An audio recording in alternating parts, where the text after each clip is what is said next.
Saudari-saudara yang terkasih, pada kesempatan ini saya ingin berbagi tentang kekayaan iman kita. Khususnya pada bulan November ini, gereja secara khusus memberi tempat bagi jiwa-jiwa mereka yang sudah meninggal untuk kita ingat, untuk kita kenang, untuk kita doakan. Pertama-tama, mari kita ingat bahwa pada saat kita merayakan Rabu Abu, dahi kita diberi abu. Ada dua rumusan yang dipakai ketika seorang imam atau pelayan mengoleskan abu pada dahi kita. Pertama diambil dari Perjanjian Baru, yang kedua diambil dari kutipan Perjanjian Lama yang isinya, sebab engkau berasal dari debu dan engkau akan kembali menjadi debu. Mengacu pada teks Perjanjian Lama ini, maka setelah orang meninggal, ia akan menjadi satu dengan tanah, entah lewat proses penguburan atau kremasi, lalu disebarkan abunya ke alam. Jika demikian, kehidupan di muka bumi ini selesailah sudah. Bagi orang yang rasionalis atau ateis, tidak perlu lagi ada doa untuk orang yang meninggal. Demikian pula, sekelompok orang dari aliran gereja non-Katolik juga meyakini bahwa praksis mendoakan orang yang sudah meninggal tidak diperlukan lagi. Alasan mereka adalah tradisi mendoakan orang yang telah meninggal tidak berakar pada kitab suci. Pendapat di atas sering membuat orang Katolik goyah dan bingung.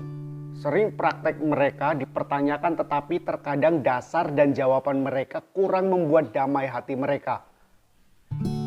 Berikut adalah beberapa jawaban dan pendasaran yang semoga bisa membantu kita untuk merespon pertanyaan-pertanyaan, untuk menanggapi statement-statement yang meragukan praktek-praktek mendoakan mereka yang sudah meninggal. Poin pertama, kita harus tahu di mana kita berada.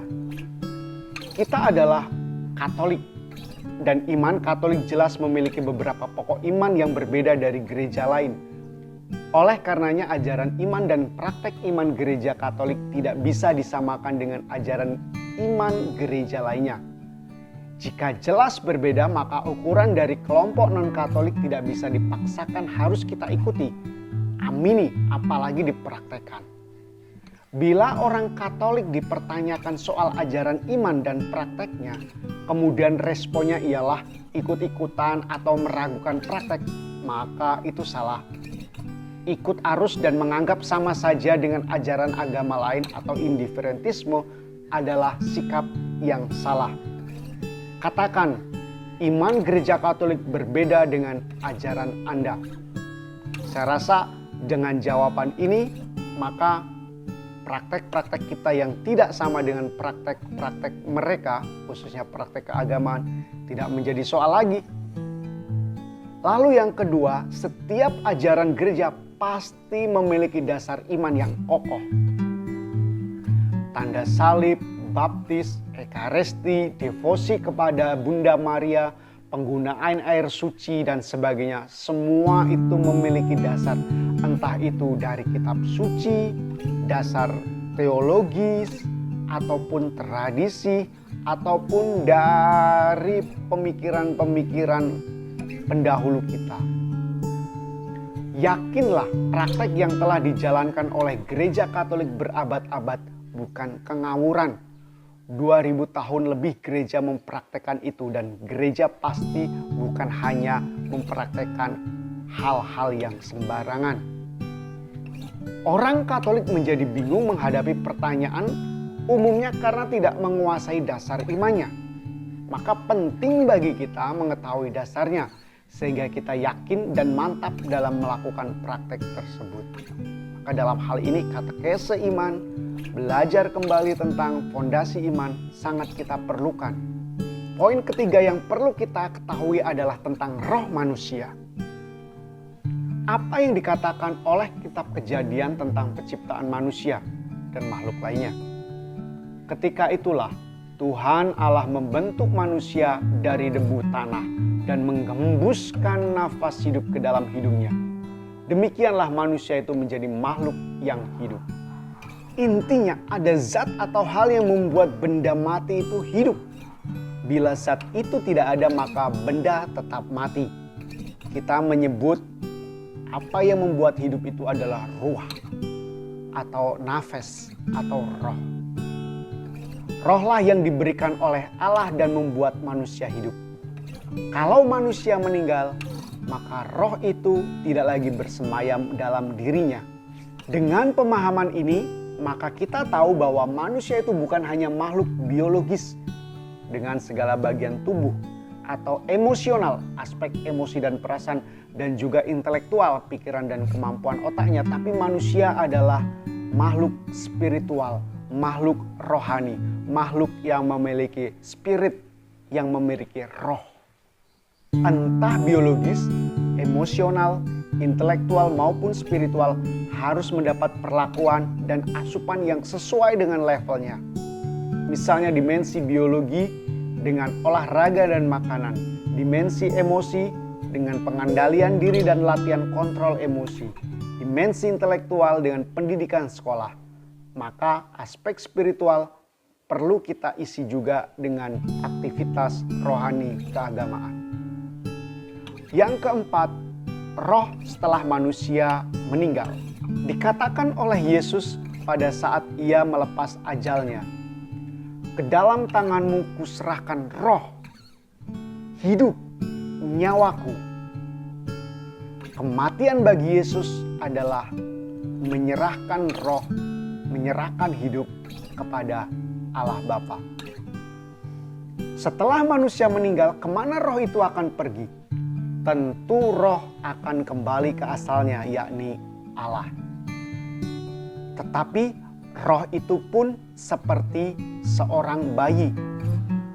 Seorang bayi bertumbuh perlahan-lahan dari merangkak lalu berjalan. Seorang bayi akan bertumbuh dan kemudian mengenal identitasnya. Siapa dirinya, siapa bapaknya, di mana rumahnya, tahu jalan pulang, dan sebagainya. Karena apa? Karena pendidikan dan informasi yang ia peroleh. Demikian pula roh. Roh perlu diberitahu siapa jati dirinya, entah lewat doa, pengajaran-pengajaran iman, meditasi, merenungkan sabda Tuhan, dan sebagainya. Intinya, segala hal yang menyentuh wilayah spiritual haruslah diolah agar ketika roh itu meninggalkan tubuhnya, ia tahu bahwa asalnya adalah Bapa di surga. Dalam Injil Yohanes dikatakan, "Sebab aku pergi ke situ untuk menyediakan tempat bagimu. Dan apabila aku telah pergi ke situ dan telah menyediakan tempat bagimu, aku akan datang kembali dan membawa kamu ke tempatku, supaya di tempat aku berada, kamu pun berada." Menjanjikan kepada pengikutnya tempat di rumah Bapa. Kita bisa kembali ke rumah Bapa bersama dan melalui Yesus. Tentu yang dibawa oleh Yesus bukan badan kita yang telah menjadi satu dengan alam, tetapi adalah tubuh rohani kita, yakni roh kita. Bila roh itu tidak dirawat atau kita tidak memberi informasi tentang dari mana asalnya, tentang siapa hakikat dirinya, efeknya adalah roh atau jiwa kita akan mengalami kebingungan. Tidak aneh kalau kita mendengar roh gentayangan, yakni jiwa para arwah yang tidak tahu harus pergi kemana. Untuk itu penting sekali sebagai orang beriman kita merawat jiwa atau roh kita, dan terutama dihubungkan dengan Yesus. 5. Roh dan tubuh rohani. Dalam jemaat perdana, Santo Paulus pun pernah ditanyai soal tubuh setelah kebangkitan. Ia mengatakan ada tubuh duniawi atau alamiah dan ada tubuh surgawi atau rohaniah. Tubuh surgawi tidak akan bisa binasa. "Sesungguhnya aku menyatakan kepadamu suatu rahasia. Kita tidak akan mati semuanya, tetapi kita semuanya akan diubah dalam sekejap mata. Pada waktu bunyi nafiri yang terakhir, sebab nafiri akan berbunyi dan orang-orang mati akan dibangkitkan dalam keadaan yang tidak dapat binasa. Dan kita semua akan diubah. Karena yang dapat binasa itu harus mengenakan yang tidak dapat binasa. Dan yang dapat mati ini harus mengenakan yang tidak dapat mati. Berdasarkan penjelasan ini, kita tahu bahwa kendati seseorang telah meninggal, tubuh alamiahnya hancur dan kembali kepada debu, tetapi hidupnya yang abadi masih ada.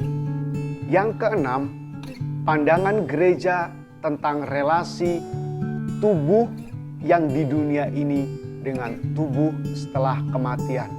Maka kini jelas bahwa orang yang telah meninggal tetap memiliki hidup, namun hidupnya diubah yakni dengan tubuh rohani dan mereka menuju rumah Bapa. Gereja pun mengimani tentang persekutuan para kudus, yakni adanya komunitas orang beriman yang telah menerima damai surgawi. Kita ungkapkan keyakinan ini dalam syahadat kita. Aku percaya akan persekutuan para kudus. Selain itu, dalam doa syukur agung, imam pun sering berdoa tentang kesatuan umat yang masih hidup di bumi dengan umat yang telah meninggal. Hubungan kita yang masih hidup di bumi dengan mereka yang telah wafat dan tinggal di surga tidak pernah akan terputus. Apalagi hubungan kita telah dimeteraikan dengan darah Kristus.